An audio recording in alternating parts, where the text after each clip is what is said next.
नमस्कार दोस्तों, स्वागत है आपका उपनिषद एकेडमी में। दोस्तों, आज हम देखेंगे राजस्थान पीएससी के असिस्टेंट प्रोफेसर का जो हमारा बैच चलता है हमारी एप्लीकेशन पर। इसमें हम पेपर नंबर 2 के जो पेपर्स में 2 पेपर होते हैं, जैसा कि आप जानते होंगे अपने पाठ्यक्रम को। तो इसमें पार्ट बी जो है, पेपर 2 जो है, इसकी यूनिट नंबर 2, उसका एक महत्वपूर्ण टॉपिक है और टॉपिक का नाम है एमएसए राव, जिनका शहरीकरण के अध्ययन में, जिनका झुग्गी बस्तियों के अध्ययन में काफी महत्वपूर्ण नाम माना जाता है राव साहब का। ठीक है, तो आज हम इन टॉपिक को पढ़ने का प्रयास करेंगे। इससे पहले हमने कवर किया था मीरा कौशाम्बी जी के बारे में। तो मीरा कौशाम्बी का अध्ययन हमने देखा था अर्बन स्टडीज में, और अर्बन स्टडीज में एक दूसरा महत्वपूर्ण टॉपिक है, वो है एमएसए राव साहब का। ठीक है, तो ये टॉप लेक्चर हमारा यूट्यूब पर भी अपलोड किया जा रहा है। ठीक है, आपका दिसंबर में एग्जाम डेट आ चुकी है। दिसंबर में संभावना है आपकी परीक्षा होने की, तो अभी लगभग आपके पास 6 महीने का समय है। आप अपनी तैयारी को बेहतर नया आयाम दे सकते हैं। सिलेबस आपका लिमिटेड है। देखिए, पेपर फर्स्ट है और पेपर सेकंड है। ठीक है, हम अपने सिलेबस को लगातार चलाते जा रहे हैं। 1 जुलाई से हम फिर से लाइव क्लासेस नया बैच शुरू कर रहे हैं राजस्थान पीएससी का, क्योंकि अभी 6 महीने का समय है। पुराना बैच हमारा पूरा हो गया है। अगर आप पुराना बैच लेते हैं तो भी आपको पूरा सिलेबस, पूरा मटेरियल मिलेगा, और नया बैच लेते हैं तो फिर आपको लाइव क्लासेस मिल पाएंगी। पुराने बैच लेते हैं तो पुराने बैच में आपको जो बचे हुए टॉपिक बचे हैं उन्हीं की लाइव क्लासेस मिलेंगी, बाकी के आपको रिकॉर्डेड लेक्चर मिलेंगे। और नया अगर आप कोर्स ज्वाइन करते हैं 1 जुलाई से, तो उसमें आपको पूरे नया लेक्चर मिलेंगे, और पहली क्लास से ही आपको topic by topic, lecture by lecture, unit by unit topic मिलेंगे आपको। ठीक है, सारे लेक्चर आपको प्रोवाइड कराए जाएंगे, लाइव क्लासेस मिलेगी। शाम को 4 बजे ये क्लासेस होती हैं। तो प्रतिदिन शाम को 4 बजे राजस्थान पीएससी की असिस्टेंट प्रोफेसर के लिए समाजशास्त्र विषय के अंतर्गत ये लाइव क्लासेस आयोजित की जाती हैं, केवल एप्लीकेशन पर। चलिए, तो आज हम शुरुआत करते हैं एमएसए राव साहब के बारे में। यहाँ से हमारे क्या प्रश्न बन सकते हैं, काफी व्यापक टॉपिक है अपने आप में। बहुत कम किताबों में आपको पूरा मटेरियल मिल पाता है इस टॉपिक से रिलेटेड। ठीक है, क्लियर है यहाँ तक? चलिए, तो शुरुआत करते हैं अपने इस लेक्चर की। कोई भी डाउट हो, जो लोग एप्लीकेशन से जुड़े हुए हैं, ठीक है, गुड मॉर्निंग, नमस्कार। चलिए, तो कोई भी डाउट हो, कोई क्वेश्चन हो तो आप पूछ लीजिएगा, आप लोग सभी लोग।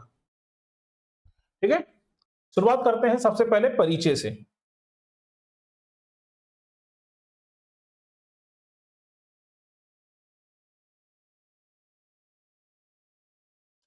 चलिए, सबसे पहले हम शुरुआत करते हैं परिचय से। तो भाई, एमएसए राव साहब का पूरा नाम क्या है, पहले वो मालूम होना चाहिए। मधुगिरी शमरा अंत प्रभाव राव, ये इनका पूरा नाम है, कंप्लीट नाम है। इनका जन्म 1926 में हुआ था, कर्नाटक राज्य में इनका जन्म हुआ था। याद रखिएगा, 1926 में जन्म हुआ। उस शिक्षा इन्होंने प्राप्त करी, और सबसे महत्वपूर्ण याद रखिए, कभी कभी कथन कारण वाले प्रश्न नहीं, बल्कि इस प्रकार के प्रश्न बनते हैं ना, कि इनमें से कौन सा कथन सही है। तो याद रखिए, किसके शिष्य थे ये? एमएन श्रीनिवास के शिष्य थे, इसलिए क्वेश्चन बन सकता है। और एमएन श्रीनिवास का नाम तो हम सब जानते हैं।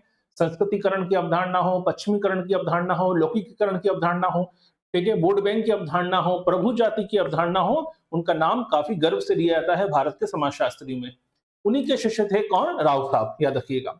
दूसरा, इनका जो दृष्टिकोण था वो क्या था? उनका जो दृष्टिकोण था, ठीक है, किसका? राव साहब का, वो अनुभवजन्य दृष्टिकोण था, और साथ ही साथ फील्ड वर्क पर आधारित समाजशास्त्र को बढ़ावा दिया। जब फील्ड वर्क की बात आती है, क्षेत्रीय अध्ययन की बात आती है, तो हमेशा एमएन श्रीनिवास का नाम पहले लिया जाता है।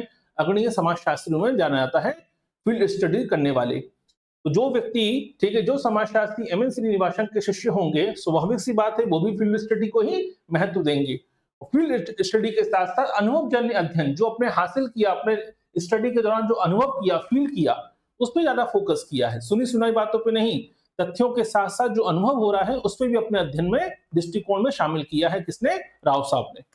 ठीक है, तो दोनों दृष्टिकोण आपको क्लियर होने चाहिए। जन्म कहां पे हुआ, और साथ ही साथ इनके गुरु कौन थे, ये किसके शिष्य थे।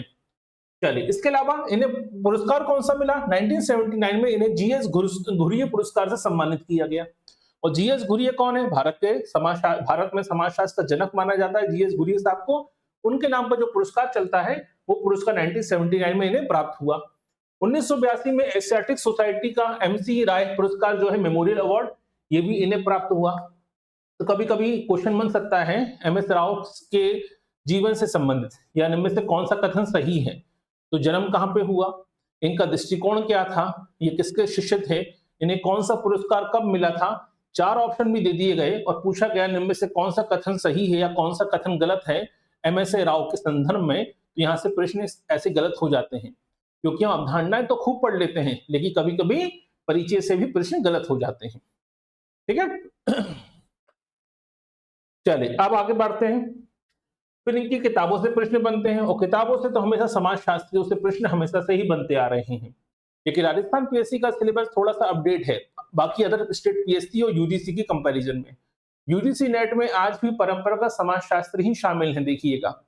ठीक है, अपडेट तो हो ही नहीं पाया है, लेकिन राजस्थान पीएससी के सिलेबस में समाजशास्त्रियों को अपडेट बहुत किया गया है, नए से नए समाजशास्त्रियों को जोड़ा गया है। जैसे हम देखें, हम बात कर ही रहे थे अभी, हमने इससे पहले मीरा कौशाम्बी को पढ़ा। ठीक है, वैसे यूजीसी नेट में आज भी इरावती कर्वे ही हैं शामिल भारतीय समाजशास्त्रियों में। ठीक है, बहुत कम समाजशास्त्रियों को शामिल किया गया है यूजीसी नेट के सिलेबस में। लेकिन राजस्थान पीएससी ने डिसूजा साहब को शामिल किया, ठीक है, के सिंह को शामिल किया, ऐसे कई सारे विचारक शामिल किए हैं जो याद रखिए जाने माने समाजशास्त्री में जिन्हें गिना जाता है। तो ये बात हम कर रहे हैं राव साहब की पुस्तकों की, तो सबसे फेमस किताब इनकी जिसने इनको नामी ग्राम दीपिका से इनका जो योगदान दिया और खासकर शहरी अध्ययन में सबसे महत्वपूर्ण योगदान माना जाता है ऐसा राव साहब का, वो किताब है अर्बन सोशियोलॉजी इन इंडिया। हम हर एक किताब के बारे में डिस्कस करेंगे, अभी हर एक स्टडी के बारे में डिस्कस करेंगे, किताब कब पब्लिश हुई थी, क्या क्या इस किताब में कहा गया है। तो पहली किताब कौन सी है? अर्बन सोशियोलॉजी इन इंडिया इनकी पहली किताब है, जिसमें शहरी जीवन, सामाजिक गतिशीलता, वर्ग, जाति, शहरों में वर्ग और जाति के बारे में बताया गया है अपने अध्ययन में। दूसरी किताब थी सम एक्सपेक्ट ऑफ सोशियोलॉजी माइग्रेशन। ठीक है, तो ग्रामीण और शहरी प्रवासन और सामाजिक नेटवर्क के बारे में बताया गया है। जब हम प्रवासन वाला टॉपिक पढ़ते हैं तब इस किताब का उल्लेख मिलता है। अभी सब हम डिटेल पढ़ेंगे। फिर आता है social movement and social transformation. सामाजिक आंदोलन जो होते हैं उसके 3 प्रकार बताए हैं, किसने? आपके राव साहब ने। तो ये भी क्वेश्चन बन सकता है, सोशल ट्रांसफॉर्मेशन, भारत में सामाजिक आंदोलन, उनके परिवर्तन क्या हुए हैं। सिटीज एंड स्लम्स, यहाँ पे इन्होंने विशाखापट्टनम आंध्र प्रदेश में और विशाखापट्टनम में, ठीक है, अध्ययन किए हैं झुग्गी बस्तियों का। अनुभवजन्य अध्ययन था। अनुभवजन्य अध्ययन मतलब जाकर एक प्रकार फील्ड स्टडी करते हुए अपने जो फील करना, लोगों की समस्याएं क्या हैं, केवल डेटा पे या आंकड़ों पे नहीं बल्कि अब महसूस करते हुए अध्ययन करना। इसके लिए इन्होंने किसके साथ लिखी किताब, ये भी क्वेश्चन बन सकता है। सिटीज एंड स्लम जो किसकी किताब है? राव साहब की किताब है, लेकिन किसके साथ मिलकर रखा है? ठीक है, सी डिसूजा साहब के साथ मिलकर लिखा है। ये आपके सिलेबस में भी है, इस पर भी हम एक अलग से पूरा लेक्चर आपको उपलब्ध कराएंगे। इसके अलावा आपके religion and society in India, ठीक है, भारत में धार्मिक परिवर्तन और सामाजिक गतिशीलता के विषय में भी राव साहब ने अध्ययन किया और पुस्तक लिखी है। तो ये 5 किताबें आपको अच्छे से याद होनी चाहिए, ये बेसिक किताबें हैं। ठीक है, शोध पत्र तो बहुत सारे हैं इनके, लेकिन किताबें कम से कम 5 ये बेसिक किताबें तो आपको मालूम होनी ही चाहिए। चलिए, इसके अलावा इनकी फील्ड स्टडी, क्योंकि भाई एमएन श्रीनिवास के शिष्य हैं तो फील्ड स्टडी में तो काम आएंगे ही आएंगे। ठीक है, सबसे महत्वपूर्ण काम योगदान देंगे, क्योंकि भारत में देखा जाए तो फील्ड स्टडी का जो ढांचा तैयार किया उसमें सबसे बड़ा नाम आता है एमएन श्रीनिवास का। इसमें देखिए इन्होंने विशाखापट्टनम में अध्ययन किया झुग्गी बस्तियों का, ठीक है, और प्रवासी श्रमिकों का अध्ययन किया। दिल्ली में अहिर जाति का अध्ययन किया, ठीक है, रखिएगा, और शहरी जाति का संरचना में जो आ रहे बदलाव थे उसको समझने का प्रयास किया। विजयवाड़ा में इन्होंने याद रखिए स्लम एरिया का अध्ययन किया था। केरल में इन्होंने दलित जाति पुलाया और पराया का अध्ययन किया, और इजवाहा का अध्ययन भी किया था। यही क्वेश्चन पूछा गया था अभी हाल ही में राजस्थान पीएचडी के असिस्टेंट प्रोफेसर के एग्जाम में, सेट के एग्जाम में यही क्वेश्चन पूछा गया था कि केरल में कौन सी जाति का जनजाति का अध्ययन किया था? इजवाहा जनजाति का अध्ययन किया था। अभी उस अध्ययन को भी हम डिटेल में पढ़ेंगे। इसके अलावा ठीक है, मालाबार, केरल में मालाबार में सामाजिक परिवर्तन आंदोलनों का अध्ययन किया। सुमारपेट, ये कहां पर आता है? सुमारपेट तेलंगाना में आता है। यहाँ पर भी इन्होंने ग्रामीण आधारित जो संरचना है यहाँ की उसका अध्ययन किया। ये सारे अध्ययन आपको आने मालूम होने चाहिए, जोड़ी मिलाने वाले क्वेश्चन खूब बन सकते हैं। जैसे अहिर जाति का अध्ययन कहां पे किया? तो कहां पे किया था? दिल्ली में किया था। ज्यादातर लोग सोचते हैं कि ज्यादातर अध्ययन इनके दक्षिण भारत में है, ऐसा नहीं है। अधिकतर अध्ययन दक्षिण भारत में है, लेकिन उत्तर भारत में भी, हरियाणा में और दिल्ली के इलाकों में भी इन्होंने काफी व्यापक अध्ययन किए हुए हैं। ठीक है, तो यहाँ से भी प्रश्न बनने की संभावनाएं रहती हैं। अब इनका जो दृष्टिकोण है, हमने अभी देखा कि अनुभवजन्य दृष्टिकोण से इन्होंने, ठीक है, चीजों को समझाया है और फील्ड स्टडी करके चीजों को आपने रिसर्च की है। तो महत्वपूर्ण चीज क्या है? इनका पहला दृष्टिकोण क्या है? फील्ड बेसिस इनकी इंपीरियल रिसर्च है, यानी अनुभवजन्य अध्ययन है और खासकर क्षेत्रीय अध्ययन करते हुए। दूसरा, इन्होंने इंडियन कॉन्टेक्स्ट में अध्ययन किया है, ये नहीं कि पश्चिम की अवधारणाओं को दिमाग में रखते हुए अध्ययन किया। जैसा कि हम देखते हैं जीएस घुरिये साहब या लुइस ड्यूमा ने कहा था कि भारतीय समाज को समझना है तो भारतीयों के दृष्टिकोण से समझिए, पश्चिमी चश्मे से भारतीय समाज को समझने का प्रयास मत कीजिए। यही काम इन्होंने किया है कि भारतीय संदर्भ में भारत को समझने की कोशिश की है। साथ ही साथ शहरी समाज में केवल शहरीकरण का अध्ययन नहीं किया, शहरी आधारभूत ढांचे का अध्ययन नहीं किया, नगरीकरण कैसे बढ़ता है इसका अध्ययन नहीं किया, बल्कि शहरों में जो हाशिए पे लोग हैं, जो समाज में शहरों में तो रहते हैं, कहने को शहर आधुनिक हो रहे हैं, लेकिन उसी शहर में झुग्गी में रहने वाले, उसी शहर में ऐसे लोग जो एक एक दो वक्त की रोटी के लिए भी अभाव में जी रहे हैं, उनके हाशिए पे लोगों का जो संघर्ष है, उस संघर्ष को इन्होंने जानने की कोशिश करी ताकि सोशल रियलिटी को समझ सकें, सामाजिक वास्तविकता को उभार सकें। साथ ही साथ सामाजिक परिवर्तन के संदर्भ में इन्होंने अध्ययन किया कि भाई परिवर्तन नीचे से ऊपर, ये इस दृष्टिकोण से देखा कि हमेशा ये कोशिश देखा जाता है समाज में कि परिवर्तन ऊपर से नीचे आता है, लेकिन इन्होंने किस दृष्टिकोण से देखा, नीचे से ऊपर। क्या नीचे ग्रास रूट लेवल पर चेंजेस आ रहा है कि नहीं आ रहा है? ऊपर तो बड़ी बड़ी मेगा सिटी बन जाए, लेकिन ग्रामीण इलाकों में अगर आधारभूत ढांचा भी नहीं है, शहरों में अगर झुग्गी बस्तियां ही हैं, कहने को शहरों में स्मार्ट सिटी बना दें आप, लेकिन झुग्गियां खत्म नहीं हुई तो काय की स्मार्ट सिटी? यही कारण है कि पहले हाशिए पे से जो लोग हैं, इस दृष्टिकोण से देखिए, परिवर्तन नीचे से ऊपर होना चाहिए, ऊपर से नीचे नहीं आना चाहिए। इसी दृष्टिकोण से हटके आपके राव साहब ने अध्ययन किया है। तो राव साहब की किताबें कौन सी हैं, इनकी फील्ड स्टडी कौन सी हुई, इन्होंने इनका दृष्टिकोण क्या है, अभी हमने केवल इन 3 बातों पर जोर दिया है। ठीक है। चलिए अब आते हैं सबसे पहले इनकी स्टडी पर। सबसे पहला इनको जो फोकस किया वो है आपकी शहरीकरण पर, अर्बनाइजेशन में, जो कि आपके सिलेबस में यही लिखा गया है, ठीक है, शहरी अध्ययन, याद रखिएगा। तो मीरा कौशाम्बी का भी, डिसूजा साहब का भी और आपके राव साहब का भी। तो मीरा कौशाम्बी जी का शहरी अध्ययन हम पढ़ चुके हैं पहले भी, अब हम पढ़ रहे हैं राव साहब का। तो राव साहब का जो शहरीकरण का विचार है वो क्या है, तो उन्होंने एक बड़ी फेमस किताब लिखी है, अर्बन सोशियोलॉजी इन इंडिया। कब लिखी है? 1974 में। यह किताब से प्रश्न बनने की संभावना ज्यादा होती है। जोड़ी मिलाने वाला क्वेश्चन बन सकता है, डायरेक्ट क्वेश्चन बन सकता है, इन्हीं की किताबें आ सकती हैं, किताबों के आगे सन लिखा आ सकता है कि जोड़ी मिलाइए। तो अर्बन सोशियोलॉजी इन इंडिया 1974 में ये किताब लिखी गई थी, ठीक है, राव साहब की बड़ी फेमस किताब है। इस किताब में इन्होंने शहरीकरण की प्रक्रिया का समाजशास्त्री दृष्टिकोण से अध्ययन किया, यानी सोशियोलॉजिकल अप्रोच से स्टडी करी है। नॉर्मली हम शहरीकरण को देखते हैं, नगरीकरण को देखते हैं तो हम इकोनॉमिक बेसिस पे देखते हैं, ठीक है, हम एक प्रकार से पलायन के रूप में देखते हैं, हम गांव से शहरों का जो विकास हुआ है उस दृष्टिकोण से देखते हैं, ठीक है, शहरों का आधारभूत ढांचे के दृष्टिकोण से देखते हैं, लेकिन इन्होंने शहरीकरण को समाजशास्त्री दृष्टिकोण से समझाने का प्रयास किया। इनका कहना यह है कि शहर केवल आर्थिक विकास के केंद्र नहीं है कि भाई पैसा है, रोजगार है, अच्छी तरक्की है, जीवन शैली अच्छी है, नहीं, शहर बल्कि जटिल सामाजिक संरचनाओं का निर्माण स्थल है। तो शहरों को केवल आर्थिक केंद्र की तरह मत देखिए कि ये इकोनॉमी में सपोर्ट करते हैं, ठीक है, रोजगार पैदा करते हैं, नहीं, बल्कि ये उस दृष्टिकोण से देखिए कि ये पूरा एक सोशल स्ट्रक्चर क्रिएट कर देते हैं। आप किसी गांव में जाते हैं तो आपको वहां पर 2 या 4-5 जाति के लोग मिलेंगे, ठीक है, ज्यादा से ज्यादा, ठीक है, 2-3 वर्ग मिलेंगे, ज्यादा डाइवर्सिटी की नहीं होती गांव में, लेकिन शहर में डाइवर्सिटी बहुत ज्यादा होती है। अलग अलग जातियों के, अलग अलग धर्मों के लोग एक साथ रहते हैं शहरों में। यही कारण है, एक ऐसी सामाजिक स्ट्रक्चर, सोशल स्ट्रक्चर क्रिएट हो जाता है शहरीकरण में, शहरीकरण के चलते। इसलिए राव साहब का यह कहना है कि शहरों को आर्थिक केंद्र के रूप में मत देखिए, बल्कि इसे एक नवीन सामाजिक संरचना के निर्माण के रूप में देखिए कि शहरों के चलते किस प्रकार से एक नई सोसाइटी क्रिएट हो जाती है। भारत में जितना जातिवाद ग्रामीण क्षेत्रों में रहा, तो क्या उतना जातिवाद शहरी क्षेत्रों में संभव है? अगर किसी बिल्डिंग में 50-100 फ्लैट हैं, तो क्या 100 फ्लैट में एक ही जाति के लोग रहते हैं, एक ही धर्म के लोग रहते हैं? पॉसिबल ही नहीं है। वहां पे पूरी एक नया सामाजिक ढांचा क्रिएट हो जाता है। हमें इस दृष्टिकोण से समाज को या शहरों को देखना चाहिए, ठीक है। तो ये तो मालूम पड़ा इनका दृष्टिकोण क्या। दूसरा, इन्होंने ये समझाया कि शहरीकरण के चलते ग्रामीण स्तर पर या लोगों की सोच में क्या बदलाव आया है। तो पहला तो लोगों की आर्थिक स्थिति में परिवर्तन आया है, शहरीकरण ने सबसे पहला प्रभाव ये दिया है। 3 प्रभाव की चर्चा करी है, कभी कभी क्वेश्चन बन जाता है कि शहरीकरण के 3 प्रभाव बताए हैं किसने, आपके राव साहब ने। तो राव साहब कहते हैं कि भाई पहली चीज तो यह कि आर्थिक स्थिति में परिवर्तन आता है, दूसरा सामाजिक संरचना में परिवर्तन आता है, और तीसरा सांस्कृतिक मूल्यों और पहचान में बदलाव आता है। ये बदलाव शहरीकरण के भी आता है, जो लोग शहर में आते हैं पलायन करके, और दूसरा जो लोग शहर से पलायन करके आ तो गए हैं, लेकिन कहीं ना कहीं उनका ग्रामीण समाज से भी संपर्क बना हुआ है। अभी हम पढ़ेंगे फिन सोसाइटी के बारे में। यही कारण है कि यह बदलाव शहरों के आसपास के ग्रामीण इलाकों पर भी पड़ा है, यानी वो इलाके जो ना तो पूर्णतः गांव बचे हैं, ना तो पूर्णतः शहर बचे हैं, बल्कि दोनों का मिक्सचर हो गए हैं। इसी को कहा गया है फिंच सोसाइटी। अभी हम आगे जाके पढ़ेंगे फिंच सोसाइटी का कॉन्सेप्ट। वैसे तो रॉबर्ट रेडफील्ड का है, लेकिन इसके बारे में राव साहब ने भी चर्चा करी है। तो भाई शहरी प्रभाव को 3 भागों में बाँटा, ये 3 प्रभाव बताए हैं। ये प्रभाव ना केवल शहरों में रहने वाले लोगों पर, बल्कि शहरों के आसपास के ग्रामीण क्षेत्रों पर भी पड़ते हैं।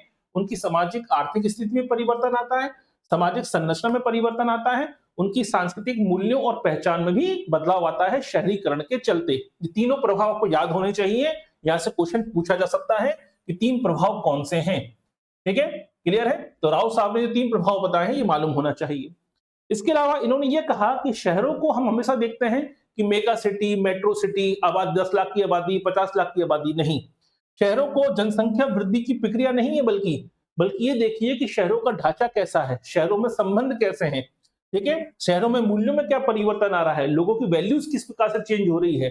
शहरों को इस संदर्भ में मूल्यांकन कीजिए।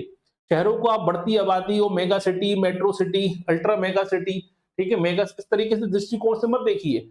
आबादी की नजर से शहरों को मत देखिए, बल्कि इस दृष्टिकोण से देखिए कि उस शहर का सामाजिक ढांचा कैसा है, वहां लोगों के बीच सामाजिक संबंध कैसे हैं, वहां पर नैतिकता और मूल्यों में किस प्रकार से बदलाव आ रहा है। इस दृष्टिकोण से शहरों को देखिए। यह है राव साहब का दृष्टिकोण। ठीक है, इसलिए उन्होंने नगरों को क्या नाम दिया? नगरों को उन्होंने सांस्कृतिक परिवर्तन क्षेत्र कहा है। ठीक है, उन्होंने कहा कि शहरीकरण के चलते क्या होता है, नगर क्या बन जाते हैं, सांस्कृतिक परिवर्तन के क्षेत्र बन जाते हैं, जोन ऑफ कल्चर ट्रांसफॉर्मेशन। अब यहीं से क्वेश्चन बन गया कि शहरों के संदर्भ में सांस्कृतिक परिवर्तन का क्षेत्र, यह अवधारणा किसने दी है? तो भाई जब शहरों में बड़े पैमाने पर डाइवर्सिटी क्रिएट होती है, एक नया सोशल स्ट्रक्चर क्रिएट हो जाता है, सामाजिक संबंधों में, नैतिकताओं में, मूल्यों में परिवर्तन आता है, वो एक ऐसा जोन बन के क्रिएट होता है जो पूरा नया कल्चर को डेवलप कर देता है। इसी को राव साहब ने शहरीकरण के चलते सांस्कृतिक परिवर्तन क्षेत्र निर्मित करने की प्रक्रिया माना है। क्लियर है? तो यहां से भी हमारा प्रश्न यहां से सॉल्व हो जाता है।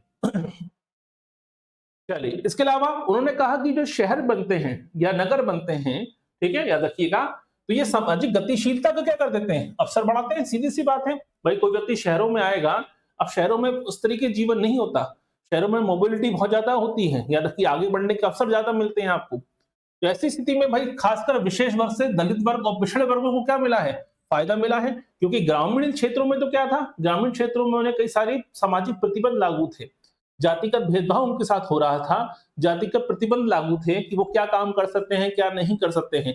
शहरों में ऐसे प्रतिबंध नहीं है, शहरों में सोशल मोबिलिटी ज्यादा थी, इसका फायदा पिछड़े वर्गों और दलित वर्गों को मिला है। ये अपने स्टडी में बताया किसने, राव साहब ने। साथ ही साथ उन्होंने ये कहा कि शहरों में आने से ये हुआ कि भाई अब एक फैक्ट्री में कारखाने काम करने वाले कई जाति के मजदूर एक साथ काम करते हैं, तो क्या आप भेदभाव अपना सकते हैं? क्या वो अनटचेबिलिटी को एक्सेप्ट कर सकते हैं? अनटचेबिलिटी वैसे भी कानून रूप से अवैध है, हमारे देश में अपराध है, लेकिन क्या आप जातिगत भेदभाव को लागू कर सकते हैं? नहीं कर सकते थे। यही कारण है कि शहरीकरण के चलते जब गतिशीलता बढ़ी, समाज के दलित वर्ग, पिछड़े वर्गों को महत्व बढ़ा, वहीं साथ ही साथ जातिगत बंधन भी क्या हो गए, कमजोर पड़ गए। क्यों? क्योंकि लोगों की पहचान किससे होने लगी कि तुम क्या काम करते हो, तुम किस जाति को महत्वपूर्ण वो नहीं था, तुम क्या काम करते हो, तुम्हारा श्रम आधारित पहचान स्थापित हो गई कि तुम जोमेटो के आपके डिलीवरी बॉय हो, या फैक्ट्री में काम करते हो, या छत डलती है तो मजदूरी का काम करते हो, क्या हो तुम, तो आपकी पहचान श्रम से होने लगी, जाति से नहीं। ये शहरीकरण का सबसे महत्वपूर्ण प्रभाव पड़ा किस पर, ग्रामीण समाज पर, समाज के ऊपर भी और सांस्कृतिक मूल्यों पर भी। ठीक है, साथ ही साथ राव साहब ने यह बताया कि जातिगत कार्यों में कमी आई और आधुनिक व्यवसायों की वृद्धि हो गई। ग्रामीण इलाकों में तो क्या था भाई, लोहार का काम लोहार ही करेगा, ठीक है, बड़े का काम बड़े ही करेगा, यानी जो काम आपको चमड़े का काम करने वाला व्यक्ति चमड़े का काम ही करेगा, बाल काटने वाला व्यक्ति बाल ही काटेगा। ठीक है, इस प्रकार से जाति आधारित पेशे थे, वो जाति आधारित पेशे अब धीरे धीरे शहरीकरण के चलते कमजोर पड़ गए, क्योंकि जातिगत जो कार्य थे, यानी जजमानी व्यवस्था वाले कार्य भी, और कहीं ना कहीं जो आपके जाति आधारित पेशे वाले काम थे, उसमें भी कमी आने लगी, डाइवर्सिटी क्रिएट हुई, नए आगे बढ़ने के नए नए अवसर बढ़े। अब लोगों ने देखिए बहुत सी जगह लिखा होगा आपने कि भाई तिवारी चाट भंडार, शर्मा चाट भंडार, भोपाल मध्य प्रदेश में बहुत बड़ी दुकान है शर्मा चाट भंडार। अब कहने को तो वही ब्राह्मण है, ठीक है भाई, सीधी सी बात है, क्योंकि चाट भी बेच रहे हैं, यानी व्यवसाय भी आ गए हैं, अलग अलग जाति अलग अलग प्रकार के व्यवसायों को भर के वो सामने आई है। यानी यही है शहरीकरण का सबसे बड़ा योगदान, शहरीकरण का सबसे बड़ा प्रभाव। ये अपने अध्ययन में समझाने का प्रयास किया किसने, राव साहब ने। ठीक है, क्लियर यहां तक? तो ये राव साहब का शहरीकरण को लेकर जो विचार है वो आपको क्लियर होना चाहिए। अब दूसरा महत्वपूर्ण विचार आता है, वो है प्रवासन संबंधी विचार। अभी हमने देखा था, किताब लिखी थी माइग्रेशन पर, तो प्रवासन पर और नगर पर क्या विचार प्रकट किया? शहरीकरण पर तो विचार स्पष्ट हो गया होगा कि शहरीकरण को लेकर राव साहब के विचार क्या है और कौन सी किताब में दिया। यहाँ पे इन्होंने किताब लिखी है प्रवासन के संदर्भ में some expect of sociology of migration 1981। इस संदर्भ में इन्होंने एक किताब लिखी, माइग्रेशन को समझाने के लिए, याद रखिएगा, और उससे नगरीकरण से जोड़ा है। तो राव साहब का कहना यह है कि शहर की और आंतरिक प्रवासन ने नगरों की जनांकीय संरचना को पूरी तरह से बदल दिया है।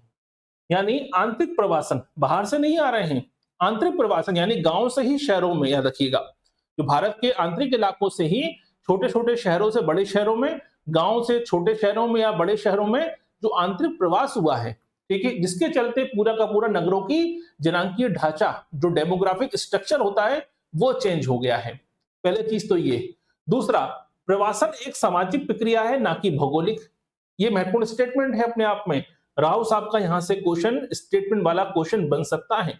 सीधा सीधा क्वेश्चन उठा लेंगे, प्रवासन एक सामाजिक प्रक्रिया है, भौगोलिक नहीं। ये कथन किसका है? ये कथन है आपके राव साहब का। तो भाई क्या कहना चाहते हैं इसके माध्यम से? प्रवासन को हम लोग ये देखते हैं हमेशा कि भाई पूरा परिवार यहां से चला गया, वहां शिफ्ट हो गया, ठीक है, कि भाई यहां से आके एक प्रकार से पूरा जाति व्यवस्था चेंज हो जाती है, एक प्रकार से जातिगत बंधनों पे एक प्रकार से बदलाव आता है, रीति रिवाजों में बदलाव आ जाता है, पारिवारिक संरचना में बदलाव आ जाता है। तो प्रवासन को इस दृष्टिकोण से देखिए। ज्यादातर लोग प्रवासन को क्या देखते हैं? गांव से शहर में चले गए, ठीक है, एक शहर से दूसरे शहर में चले गए। तो ये केवल भौगोलिक प्रक्रिया नहीं है, बल्कि पूरा का पूरी सामाजिक प्रक्रिया है, क्योंकि प्रवासन के चलते केवल स्थान नहीं बदलता है, बल्कि पूरी की पूरी सामाजिक पहचान, रिश्ते, भूमिकाएं, सब चीज बदल जाती है, सब चीज का पुनर्गठन हो जाता है।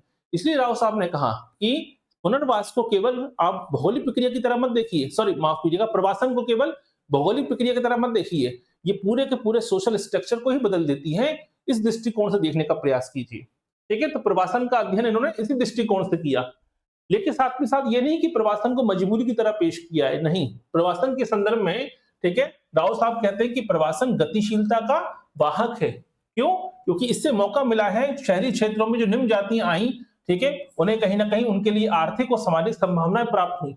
अभी तक वो निम्न जातियां ग्रामीण इलाकों में बंदिशों की शिकार थी, प्रतिबंधों की शिकार थी, भेदभाव की शिकार थी, लेकिन कहीं ना कहीं, ठीक है, प्रवासन के चलते उनमें गतिशीलता आई है, और खासकर निम्न जातियों में, समाज के पिछड़े वर्गों में। शहरों में आकर उनके लिए कोई भी धंधा करना, कोई नया रोजगार पैदा करना या क्रिएट करना, ठीक है, कोई भी रोजगार का साधन अपनाना, ठीक है, वो संभव हो पाया क्योंकि उन पर किसी प्रकार का सामाजिक बंधन अब लागू नहीं हो रहे थे, क्योंकि शहरों में ज्यादातर जातिगत बंधन लागू नहीं होते। यही कारण है कि प्रवासन को गतिशीलता में बाहक के रूप में देखा है, बाधक के रूप में नहीं, ठीक है। साथ ही साथ इन्होंने ये कहा कि प्रवासी समुदाय की पहचान एक नई संरचना के रूप में विकसित होती है। जब व्यक्ति शहरों में आता है, अब उसकी पहचान अब दलित के रूप में नहीं हो रही, अब उसकी पहचान पिछड़े के रूप में नहीं हो रही है, बल्कि उसकी पहचान अब श्रमिक के रूप में होगी। उसकी पहचान, ठीक है, एक बिजनेसमैन के रूप में हो सकती है, उसकी पहचान एक स्किल्ड लेबर के रूप में हो सकती है, एक मजदूर के रूप में हो सकती है। यही कारण है, एक नई सामाजिक संरचना डेवलप हो जाती है प्रवासन के चलते नगरों में। प्रवासी जाति, भाषा, क्षेत्र के आधार पर नई सामाजिक इकाई बना देते हैं। अब जो प्रवासी मान लीजिए किसी इलाके विशेष से आते हैं, जैसे मान लीजिए उत्तर प्रदेश से या बिहार से मजदूर गुजरात जाते हैं, तो वहां जाके पूरी एक बस्ती बसा ली, जिसमें केवल बिहारी रहते हैं, जिसमें केवल उत्तर प्रदेश के लोग रहते हैं। भारत में देखिए जगह जगह पर जाके आप देखिएगा, ठीक है, हिंदी भाषी मान लीजिए इलाके हैं, या भोजपुरी बोलते हैं या अवधी बोलते हैं, तो कहीं ना कहीं एक पहचान स्थापित कर लेते हैं नगरों में। तो नगरों में प्रवास के चलते क्या हुआ है, जाति, भाषा या क्षेत्रीयता के आधार पर कई सारी इकाइयां भी डेवलप हो जाती हैं। जैसे आजकल देखिए लिखा होता है पंजाबी बाग, ठीक है, बंगाली मोहल्ला, ठीक है, इसे गुजराती कॉलोनी। इस प्रकार के जो इलाके डेवलप हो जाते हैं, क्यों डेवलप हो जाते हैं? क्योंकि प्रवासन के साथ साथ लोग अपनी संस्कृति, अपनी भाषा, अपने कल्चर को भी तो लेके जाते हैं, और उसी कल्चर, उसी भाषा, उसी संस्कृति को वहां पे स्टेब्लिश करते हैं। इसी कारण शहरी प्रवासन के चलते शहरों में इस प्रकार की इकाइयां डेवलप हो जाती हैं। ये पाया अपनी स्टडी में किसने? राव साहब ने। साथ ही साथ प्रवासन के चलते सामाजिक डाइवर्सिटी, सोशल डाइवर्सिटीज यानी सामाजिक विविधता बढ़ जाती है। अब ये सामाजिक विविधता क्या होती है भाई, हमने भी चर्चा करी थी। अभी तक गांव में क्या था, 2-3 जाति के लोग रहते हैं, एक ही 2 धर्मों को मानने वाले लोग रहते हैं, और काफी सीमित आबादी होती है, डाइवर्सिटी ज्यादा नहीं होती है। लेकिन शहरों में एक बिल्डिंग में 100 मकान हैं, तो 100 मकान में अलग अलग धर्मों के लोग, अलग अलग जातियों के लोग, अलग अलग वर्गों के लोग एक साथ रहते हैं। तो ऐसी स्थिति में क्या हो जाती है, डाइवर्सिटी क्रिएट हो जाती है, विविधता बढ़ जाती है। यही सारे स्टेटमेंट वाले क्वेश्चन जो हैं वो आपके एग्जाम में पूछे जाएंगे राव साहब के संदर्भ में। राव साहब ने यह भी कहा कि प्रवासन से क्या हुआ है, फ्रिंज सोसाइटी यानी सीमांत समाज उभरे हैं। अब देखिए सीमांत समाज की अवधारणा दी थी रॉबर्ट रेडफील्ड ने, लेकिन यहां पर समझाया है प्रवासन ने फ्रिंज सोसाइटी क्रिएट की है। अब देखिए ये क्वेश्चन यहां से बन सकता है कि आपके राव साहब के अनुसार, ठीक है, एमएसए राव साहब के अनुसार प्रवासन का एक कारण क्या माना है, प्रवासन को एक कारण माना है फ्रिंज सोसाइटी की, यानी फ्रिंज सोसाइटी की स्थापना में प्रवासन एक बड़ा महत्वपूर्ण कारण है। अब ये फ्रिंज सोसाइटी क्या होती है, ऐसा समाज जिसमें नगरीय और ग्रामीण दोनों ही क्षेत्रों की विशेषताएं सम्मिलित होती हैं, जो ना तो पूरी तरह से नगर होता है ना ही पूरी तरह से ग्रामीण क्षेत्र होता है, बल्कि दोनों के बीच की मध्य अवस्था होती है, उसे कहा जाता है फ्रिंज सोसाइटी। ठीक है, और प्रवासन के चलते इस फ्रिंज सोसाइटी का विकास तेजी से हुआ है, यही समझाने का प्रयास किया आपके राव साहब ने। ठीक है, अब राव साहब ने प्रवासन के लिए स्टडी भी करी है, कभी कभी जोड़ी मिलाने वाले क्वेश्चन बन जाएंगे। जैसे कर्नाटक के ही सारे ज्यादा इलाके कर्नाटक में स्टडी करी, मलाबार का इलाका, तुमकुर का इलाका, कोलार का इलाका, बेंगलोर के उपनगर का इलाका, इन सभी जगहों पर अपनी स्टडी करी है, किसके चलते, प्रवासन का अध्ययन करने के लिए।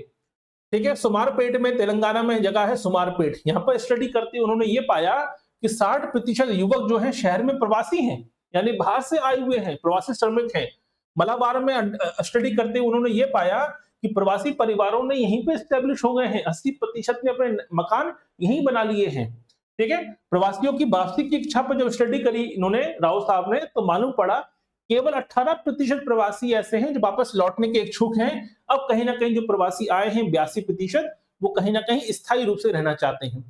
ये सारी स्टडी क्या बताती है, ये स्टडी प्रवासन पर किसने करी है, राव साहब की स्टडी है। तो यही आपको जानकारी होनी चाहिए। डेटाबेस क्वेश्चन यहाँ से बन सकते हैं, स्टेटमेंट वाले क्वेश्चन यहाँ से बन सकते हैं।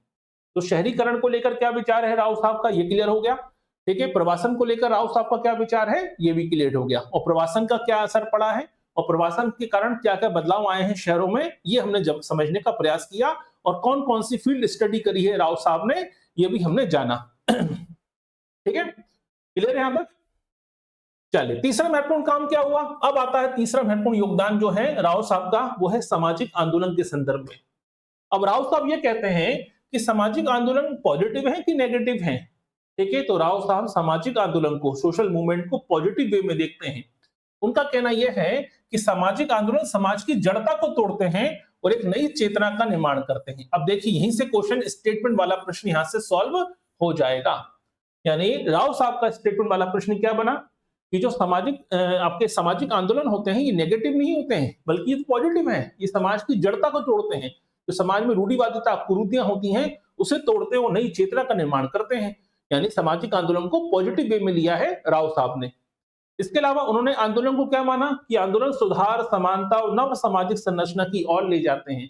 समाज को रिफॉर्म करते हैं, सोसाइटी में रिफॉर्म लेके आते हैं, ठीक है, इक्वलिटी लेके आते हैं, समानता लेके आते हैं और नई सामाजिक संरचना के निर्माण में सहायक होते हैं। कौन, सामाजिक आंदोलन। तो सामाजिक आंदोलन को पॉजिटिव वे में लिया कि नेगेटिव वे में लिया, पॉजिटिव वे में लिया। समाज की जड़ता को तोड़ने वाला माना, समाज में चेतना उत्पन्न करने वाला माना, समाज में समानता स्थापित करने वाली नई सामाजिक संरचना लाने वाले और समाज में सोशल रिफॉर्म, समाज में सुधार करने वाले के रूप में देखा है किसको, सोशल मूवमेंट को, यानी सामाजिक आंदोलन को राव साहब ने। इसके अलावा इन्होंने ये कहा कि जो आंदोलन है ये हमारे पश्चिमी आंदोलन नहीं है कि हर चीज पैसे से प्रभावित हो रही है, नहीं। हमारे यहाँ जो आंदोलन है वो धर्म, परंपरा, जाति और लोक संस्कृति से प्रेरित है। तो हमारे आंदोलन पैसे से प्रभावित आंदोलन नहीं है जो पश्चिमी समाजों में होता है कि सारे आंदोलन हमेशा आपके अर्थव्यवस्था को लेकर हुए हैं, आर्थिक हितों को लेकर हुए हैं। नहीं, हमारे आंदोलन आर्थिक हितों को लेकर नहीं होते हैं। हमारे आंदोलन में धर्म, परंपरा, लोक संस्कृति का भी महत्व होता है। ऐसा नहीं कि आर्थिक होते ही नहीं है, आर्थिक भी होते हैं, लेकिन साथ ही साथ संस्कृति का महत्व भी होता है हमारे आंदोलनों में। तो आंदोलन, सामाजिक आंदोलन के संदर्भ में आपको राव साहब के विचार क्लियर होने चाहिए आपको। इन्होंने बड़ी फेमस किताब लिखी है, social movement and social transformation, study of 2 backward village in south India. दक्षिण भारत के जो 2 बैकवर्ड इलाके थे, गांव थे, उसका अध्ययन करते हुए इन्होंने सामाजिक आंदोलन की अवधारणा को प्रस्तुत किया। ये किताब इनकी है, हमने पहले ही पढ़ी है, इस किताब के बारे में मालूम होना चाहिए। साथ ही साथ आंदोलन को इन्होंने क्या माना है, आंदोलन ने निम्न जातियों को शैक्षणिक, राजनीतिक और आर्थिक अधिकार दिलाने में भूमिका निभाई है। अब देखिए ये बन गया स्टेटमेंट, ऐसे क्वेश्चन बन सकते हैं।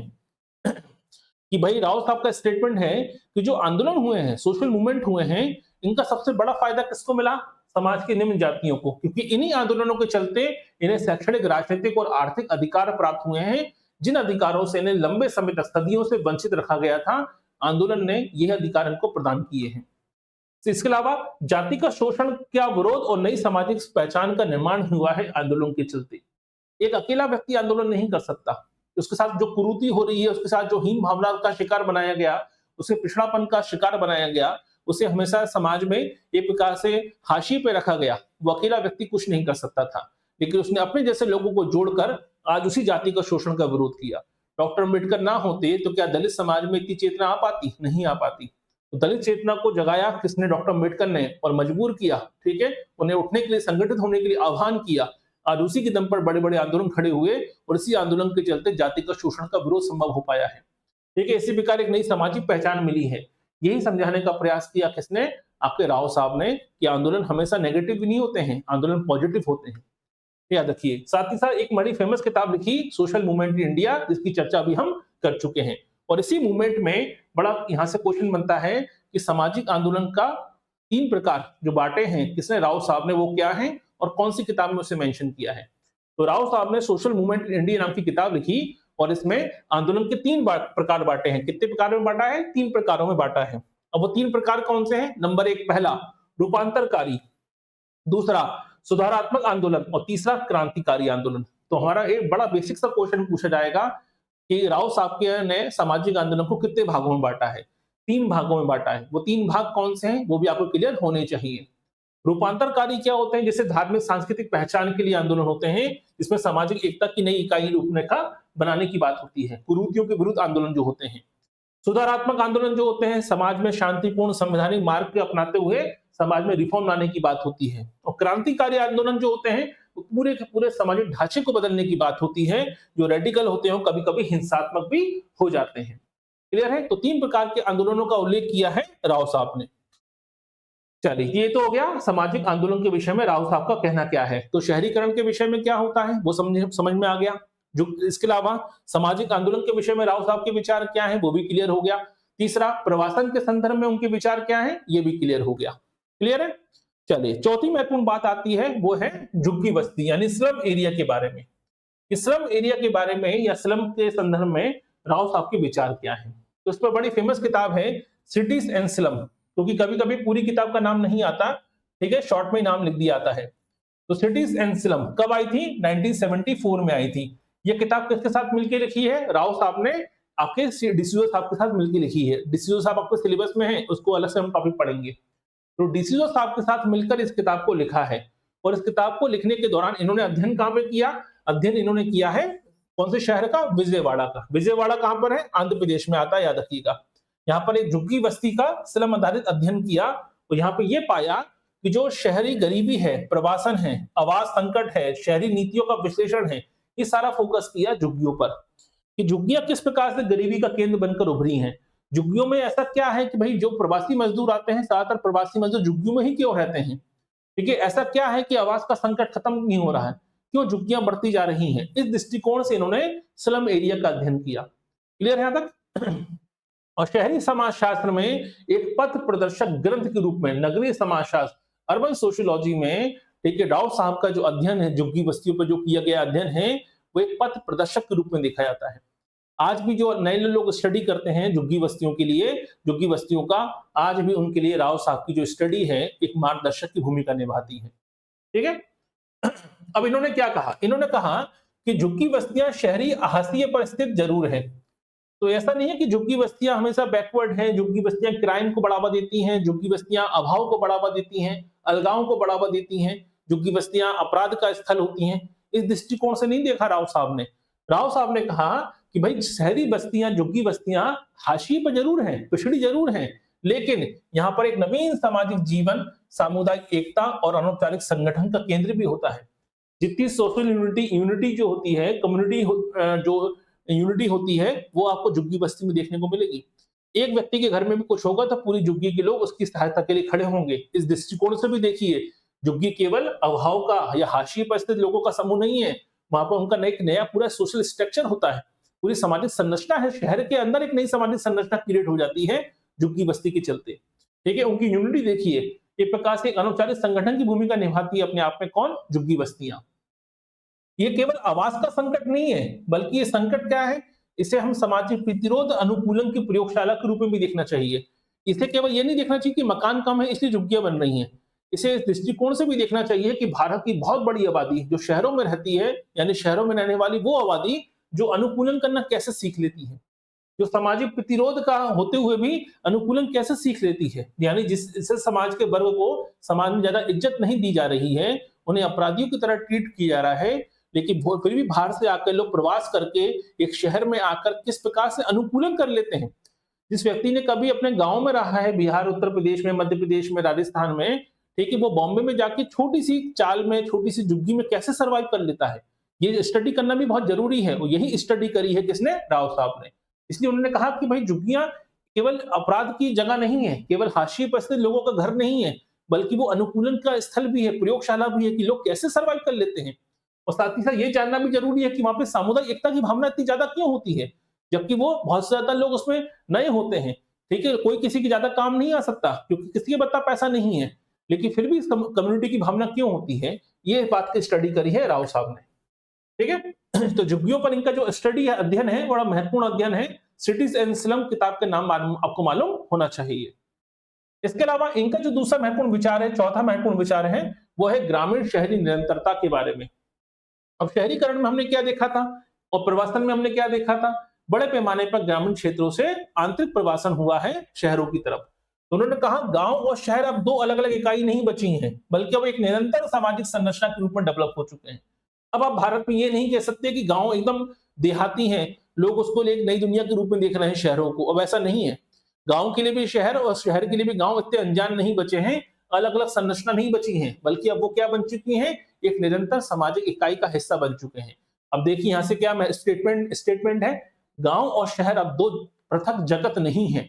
ये जो कीवर्ड है, यही कीवर्ड हमारा क्वेश्चन बना देगा, हमारा पेपर में पूछ लिया जाएगा कि ये जो कथन है, स्टेटमेंट है, वो किसका है कि गांव और शहर अब दो जगत नहीं है, बल्कि एक निरंतर सामाजिक संरचना का हिस्सा है। ये कथन किसका है, आपके राव साहब का कथन है। क्वेश्चन बनाना सीख लीजिए, आसान हो जाता है, याद रखिए।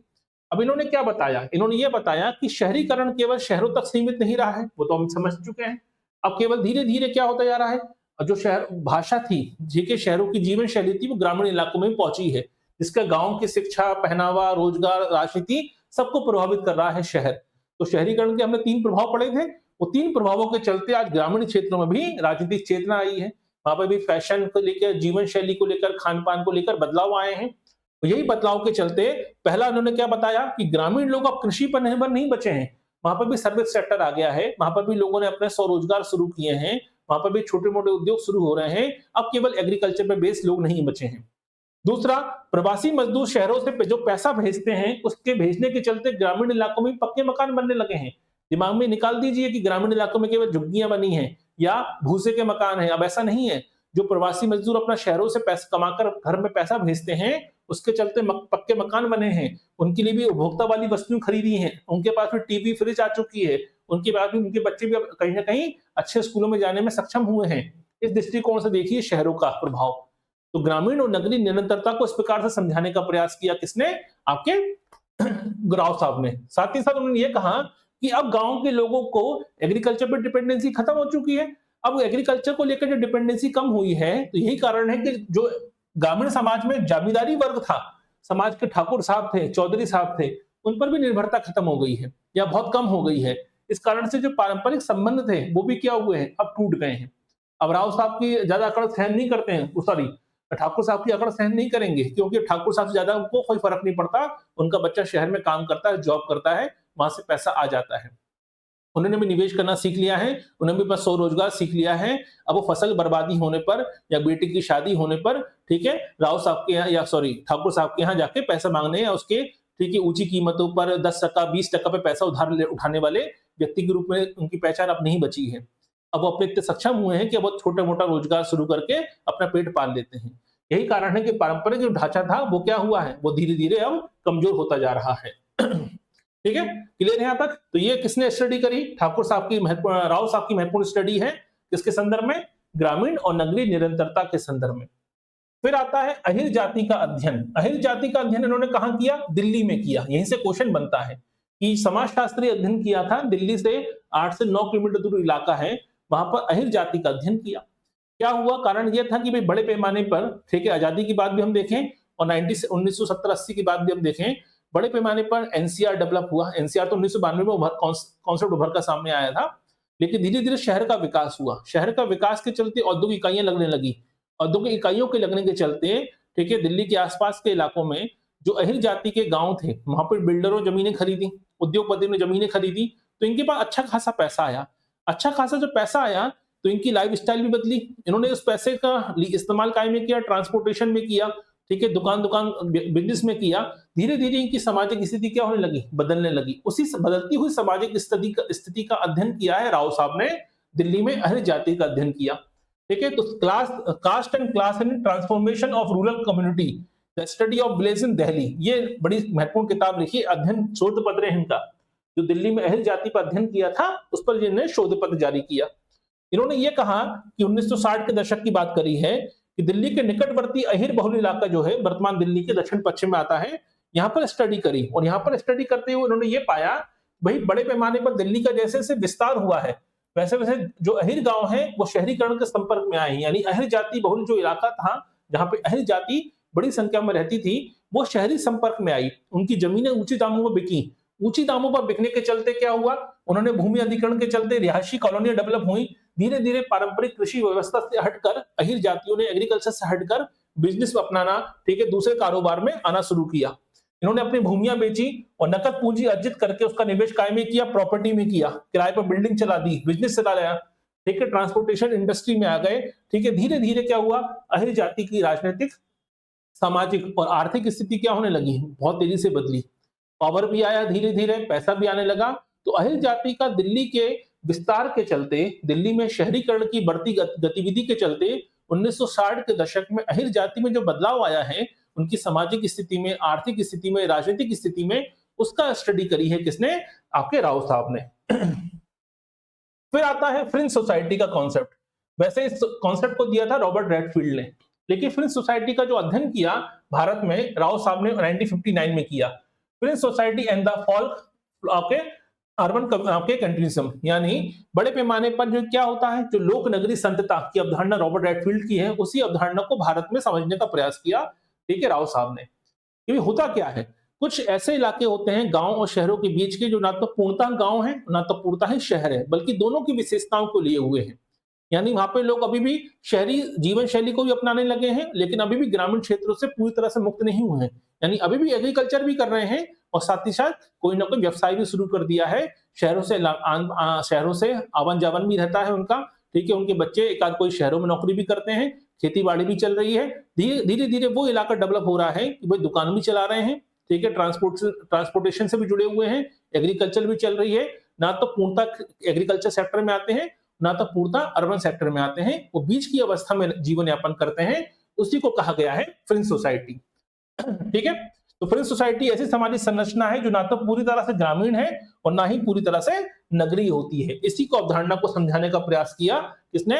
आपके राव साहब ने। तो राव साहब ने लोक नगरी शांतता के बीच की संक्रमणकालीन अवस्था कहा है फ्रिंज सोसाइटी को। उन्होंने ये कहा ऐसा क्यों हुआ? इसका कारण उन्होंने माना है शहरी विस्तार को और प्रवासन को। शहरों का विस्तार होने से आसपास के ग्रामीण इलाकों में भी शहरी कल्चर डेवलप होने लगा, शहरों से संपर्क बढ़ने लगा, और प्रवासन के चलते ग्रामीण इलाकों से बहुत से लोग शहरों में आने लगे और शहरों से पैसा भेजने लगे ग्रामीण क्षेत्रों में, तो यहाँ से भी कल्चर डेवलप होने लगा। एक प्रकार से संस्कृति का आदान प्रदान जो हुआ, उसने ऐसे इलाके को डेवलप कर दिया जो गांव एकदम पूर्णतः दूर थे, उनमें तो बड़ा बदलाव नहीं आया, लेकिन जो गांव शहरों के पास में थे उसमें बहुत तेजी से बदलाव आया। यानी वो ना तो बड़े शहर के रूप में डेवलप हो पाए, लेकिन ना तो पूर्णतः एग्रीकल्चर वाले बचे हैं, वो बीच की अवस्था में आ गए। उसी को नाम दिया गया फ्रिंज सोसाइटी। और इस सोसाइटी में क्या हुआ? यहाँ के सांस्कृतिक, सामाजिक, जीवन शैली, सभी मूल्यों में क्या हो गया? हाइब्रिड हो गए। हाइब्रिड मतलब दोनों लक्षण आने लगे, यानी शहरी लक्षण भी आने लगे, परंपराओं में, मूल्यों में, नैतिकताओं में, परिवार की संरचना में, और ग्रामीण मूल्य भी बने रहे। यानी दोनों मूल्यों का कल्चर एक प्रकार से संक्रमण अवस्था आ गई, एक प्रकार से मिलन हो गया। इसी को का नाम दिया फ्रिंज सोसाइटी। ठीक है, चल, इसके अलावा political elite and caste association है, ये इनका बड़ा महत्वपूर्ण शोध पत्र है। इस शोध पत्र में इन्होंने ये बताया कि राजनीतिक अभिजात और जाति संघ जो होते हैं, बड़े बड़े, आप देखा होगा आपने, जो एलिट क्लास होती हैं, जो आपके जाति का सम्मेलन होते हैं, इसका समाज पर क्या असर पड़ता है। तो राव साहब का अध्ययन ये कहता है कि भारत में जो सामाजिक राजनीतिक संदर्भ में जाति का सम्मेलन होते हैं, कास्ट जो कॉन्फ्रेंस होती है, ये कहीं ना कहीं केवल कॉन्फ्रेंस नहीं होती हैं, ये पूरे पॉलिटिकल स्ट्रक्चर को बदलने में ताकतवर होती हैं। इस कॉन्फ्रेंस में एक नेता भी होता है, जहां पे देखते होंगे बड़े पैमाने पर आंदोलन हुए होते हैं, जातिगत आंदोलन होते हैं, गाड़ी रोको आंदोलन, ठीक है, पटरी उखाड़ दी, आरक्षण के नाम पे पूरा आंदोलन खड़ा कर दिया। तो जाति का सम्मेलन केवल सम्मेलन नहीं है, बल्कि वो अपनी जातिगत चेतना को बढ़ाने के मंच भी है। वो राजनीतिक गतिविधियों में अपनी ताकत दिखाने का मंच भी माने जाते हैं, याद रखिएगा। तो किस केवल जाति का समूह की सामाजिक आकांक्षाओं को पूरा नहीं करते हैं, बल्कि वो राष्ट्रीय राजनीतिक जो राजनीति है, स्टेट लेवल की और नेशनल लेवल की राजनीति है, उसको प्रभावित करने की ताकत भी रखते हैं जातिगत सम्मेलन। ठीक है, तो जातिगत सम्मेलन सामाजिक संगठन से बढ़कर राजनीतिक सत्ता का केंद्र बन जाते हैं। ये अपने शोध पत्र में बताया किसने, राव साहब ने। दूसरा, एक ही जाति के लोग संगठित होकर राजनीतिक शक्ति को सुदृढ़ करने का प्रयास करते हैं। आज आप देखते होंगे क्या, अग्रवाल समाज का सम्मेलन है, ठीक है, ये आपके सिंधी समाज का सम्मेलन है। इस प्रकार के सम्मेलन जो होते रहते हैं, दलित समाज का सम्मेलन है, ठीक है, इस प्रकार के जो सम्मेलन हो रहे हैं, ये क्या केवल अपने समुदाय की सामुदायिक भावना के चलते हो रहे हैं? नहीं, वो राजनीतिक सत्ता को दिखाने का प्रतीक है। वो पॉलिटिकल मैसेज है अपने आप में कि हम पावरफुल हैं, हमारी आप अनदेखी नहीं कर सकते। ठीक है, और राजनीतिक अभिजात पर जो पॉलिटिकल एलिट होते हैं, वो जातीय नेता के रूप में शामिल भी होते हैं। कहने को वो अपने आप में पढ़े लिखे लीडर हैं, लेकिन वो अपने जाति की में सदस्य भी होते हैं, तकीका। ठीक है, कि भाई आपके पश्चिमी उत्तर प्रदेश के हैं, तो जाट नेता हैं, वो पॉलिटिकल पार्टी भी हैं, और जब जाट सम्मेलन होगा तो वो समय अपनी जाति का नेता की भूमिका निभा रहे हैं। ये समझाने का प्रयास किया किसने, राव साहब ने, कि भारत में जाति का सम्मेलन केवल जाति का सामुदायिक भावना का प्रतीक नहीं है, वो राजनीतिक सत्ता हासिल करने का, अपनी राजनीतिक सत्ता को दिखाने का और राजनीतिक नेतृत्व को, ठीक है, सशक्त बनाने का माध्यम भी होते हैं। इसके अलावा देखिए, एक बड़ा महत्वपूर्ण इन्होंने अध्ययन किया, कास्ट इन इंडियन आर्मी। ठीक है, वैसे देखा जाए तो ये अध्ययन पूर्ण तरह से बहुत से लोग उसके फेवर में नहीं होंगे, लेकिन राव साहब ने अपनी स्टडी में ये पाया कि भारतीय सेना में भी जाति की भूमिका का विश्लेषण किया और ये बताया कि जाति किस प्रकार से भारतीय सेना की संरचना को, इसके संगठन को प्रभावित करती है। ठीक है, इन्होंने बताया कि विभिन्न जातीय समूहों के आज भी देखिए भारत में कई सारी यूनिट होती हैं, मराठा रेजिमेंट होती है, राजपूत रेजिमेंट है, सिख रेजिमेंट है, यानी आज भी कास्ट के बेसिस पर, ठीक है, जो ब्रिटिश समय के चली आ रही परंपराएं थी, उनको पालन आज भी हो रहा है। बात अलग है कि इस प्रकार का कोई भेदभाव नहीं होगा, ऊंच नीच की भावना नहीं होगी जो जातिगत संगठनों में या जातिवाद में होती है, वो हमारी सेना में नहीं होती है, लेकिन हमारी सेना में कहीं ना कहीं हमारी सेना का संगठन भी जाति से प्रभावित होता हुआ दिखाई देता है। ये अपने अध्ययन में समझाने का प्रयास किया राव साहब ने। ठीक है, क्लियर है यहां तक? तो ये इनका सेना पे किया गया स्टडी है, वो भी आपको मालूम होनी चाहिए।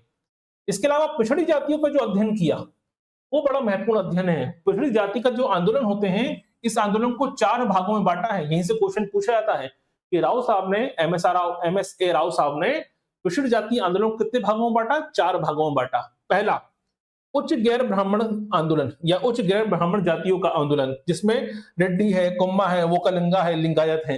ये दक्षिण भारत में इन्होंने स्टडी करी। ये सामाजिक राजनीतिक अधिकार और सत्ता में हिस्सेदारी को लेकर जो आंदोलन हुए हैं, जो गैर ब्राह्मण हैं, उच्च गैर ब्राह्मण जाति यानी ब्राह्मण नहीं है, देखिए जातियां उच्च हैं, इनके जो आंदोलन हुए हैं। ठीक है, दूसरा, मंझोली और निम्न जातियों के आंदोलन, जिसमें अहिर है, नोनिया है, कोली है, माली है, बिहार पंजाब क्षेत्र में जो आंदोलन हुए हैं, उसका उल्लेख किया। तीसरा जो आंदोलन इन्होंने बांटा है, वो है पिछड़ी जातियों का आंदोलन, जो उच्च और पिछड़ी जातियों के आंदोलन थे, जो खासकर उत्तर भारत में हुए। चौथा, दलित पिछड़ी जाति आंदोलन, दलित और अन्य पिछड़ी जातियों के आंदोलन थे, जहां पर बहिष्कार और जागरूक करने की बात होती है। तो 4 भागों में बांटा है। 4 भाग आपको मालूम होने चाहिए कि राव साहब ने जो पिछड़ी जाति के आंदोलन थे, इनको 4 भागों में बांटा है। इसके अलावा इन्होंने महत्वपूर्ण 2 पिछड़ी वर्ग आंदोलन का अध्ययन भी किया। सबसे फेमस अध्ययन किया उन्होंने इजवाहा जनजाति का। इजवाहा जनजाति कहां पर है? केरल में है, और यही आपके क्वेश्चन पूछा भी गया था। देखिएगा, राजस्थान सेट का जो पेपर था, उसमें यह क्वेश्चन पूछा गया था कि MSR राव साहब ने, ठीक है, केरल में किस जनजाति का अध्ययन किया था? याद होना चाहिए आपको, सॉरी, किस जाति का अध्ययन किया था? इजवाहा जनजाति का अध्ययन किया था। ये पिछड़ा वर्ग आंदोलन का 2 महत्वपूर्ण आंदोलन जो अध्ययन है, उसमें से एक है। इन्होंने ये कहा कि एजवाह जनजाति के लोग जो है पारंपरिक रूप से सामाजिक और आर्थिक रूप से पिछड़े रहे हैं। इसी के लिए श्री नारायण धर्म परिपालन आंदोलन ने क्या किया, इनके स्थिति को सुधारने के लिए कदम उठाए। तो आंदोलन क्यों शुरू हुआ, क्योंकि भाई आर्थिक और सामाजिक रूप से पिछड़ी रही है केरल में एजवाह जाति। इस जाति के उद्धार के लिए नारायण धर्म परिपालन आंदोलन ने क्या किया, कदम उठाया इनकी स्थिति को सुधारने के लिए, इनके सांस्कृतिक पुनरुत्थान के लिए। ठीक है, ये आंदोलन धार्मिक पुनरुत्थान के साथ साथ सामाजिक न्याय की मांग भी करता था और इस आंदोलन ने एजवाह जाति के भीतर एकता और पहचान की मजबूती प्रदान करी। अब देखिए महत्वपूर्ण बात क्या हो रही है। तो ऐसा राव साहब ये कहते हैं कि एजवाह जाति का इन्होंने अध्ययन किया जो केरल में निवास करती है। तो उन्होंने कहा कि जो पिछड़ा वर्ग आंदोलन शुरू हुआ था उसका नाम क्या था, नारायण धर्म परिपालन आंदोलन। इस नारायण धर्म परिपालन आंदोलन ने एजवाह जाति को इसकी सांस्कृतिक पहचान बनाने में, ठीक है, इनके जो सामाजिक आर्थिक अधिकारों का प्रदान करने में, इनकी आर्थिक स्थिति को मजबूत करने में, सामाजिक न्याय को पुख्ता रूप में रखने में अहम भूमिका निभाई है। ये आंदोलन का इनका सार था। तो आपके एग्जाम में क्वेश्चन बन सकता है कि केरल में कौन सी जाति का अध्ययन किया पिछड़े वर्ग में और आंदोलन का नाम क्या था। दूसरा महत्वपूर्ण आंदोलन स्टडी करी वो थी यादव जाति का आंदोलन, जो उत्तर भारत में हुआ था। सामाजिक राजनीतिक अधिकारों को लेकर संगठित आंदोलन जो चल रहा था, जिसमें राजनीति में भागीदारी, आरक्षण की बात, ठीक है, सामाजिक प्रतिष्ठा बढ़ाने जैसी मांगों की रखी गई थी। तो आपके देखा जाए तो ऐसा राव साहब ने दो महत्वपूर्ण स्टडी करी है, दक्षिण भारत में केरल की एजवाह जाति का और उत्तर भारत में यादव जाति का अध्ययन किया अपने पिछड़ा वर्ग आंदोलन के अंतर्गत। ठीक है, तो ये है पूरा ऐसा राव साहब के बारे में। तो यहाँ पे उनके जीवन परिचय को पढ़ा, किताबों को पढ़ा, उनकी फील्ड स्टडी क्या होती है वो पढ़ा, साथ ही साथ उनकी पुस्तकों में कौन कौन से अध्ययन किए गए हैं ये भी हमने जाना, उनका शहरीकरण को लेकर, पुनर्वास को लेकर, ठीक है, प्रवास को लेकर, शहरीकरण को लेकर, झुग्गी बस्तियों को लेकर, सामाजिक आंदोलन को लेकर, नगरीय ग्रामीण संतता को लेकर, निरंतरता को लेकर और पिछड़े वर्ग आंदोलन को लेकर किस प्रकार के विचार रहे हैं, उस विचारों को हमने जानने का प्रयास किया। तो बड़ा महत्वपूर्ण टॉपिक है। इस टॉपिक से रिलेटेड मटेरियल बहुत कम मिलता है, मिलता भी है तो बहुत बिखरा बिखरा मटेरियल मिलता है। ठीक है, तो कम से कम आपको ये 30 से 35 पेज की जो पीडीएफ है ये अपलोड कर दी गई है एप्लीकेशन पर और टेलीग्राम पे भी अपलोड कर दी गई है। ठीक है, तो राजस्थान पीएससी के असिस्टेंट प्रोफेसर का एक महत्वपूर्ण टॉपिक था जो आज हमने कवर किया है। ठीक है, ये टेलीग्राम पे भी हम प्रोवाइड करा देंगे, आपको मिल जाएगी आसानी से। लेकिन अगर आप पूरा कोर्स ज्वाइन करना चाहते हैं तो आप हमारी एप्लीकेशन पर ज्वाइन कर सकते हैं। ठीक है, साथ ही साथ 23 जून से, यानी आज 23 तारीख है, 23 जून से ही शाम को रात को 8 बजे से एक नया बैच शुरू हो रहा है यूजीसी नेट का। तो आपको जरूरत नहीं है, आप तो असिस्टेंट प्रोफेसर की तैयारी कर रहे हैं, तो आपकी तैयारी तो वैसे भी नेट और सेट तो वैसे भी आपको क्लियर पहले से होगा। लेकिन अगर आपके साथ में कोई लोग तैयारी कर रहे हैं तो उन्हें जरूर बताइएगा। ठीक है, तो ये था राजस्थान पीएससी का एक महत्वपूर्ण टॉपिक का नाम क्या था, आपके राव साहब के बारे में। ठीक है, अगले लेक्चर में हम पढ़ेंगे डिसूजा साहब के बारे में। तो अर्बन स्टडीज में अगला टॉपिक हमारा होगा डिसूजा साहब के बारे में। ठीक है, एप्लीकेशन पे हमने मीरा कौशाम्बी जी के अध्ययन को भी शामिल कर दिया है। ठीक है, चलिए तो मुलाकात होगी कल आपसे और कल हम पढ़ेंगे एक नया टॉपिक आपके डिसूजा साहब के बारे में। बने रहिए हमारे साथ, मिलते हैं अगले लेक्चर में। बहुत बहुत धन्यवाद।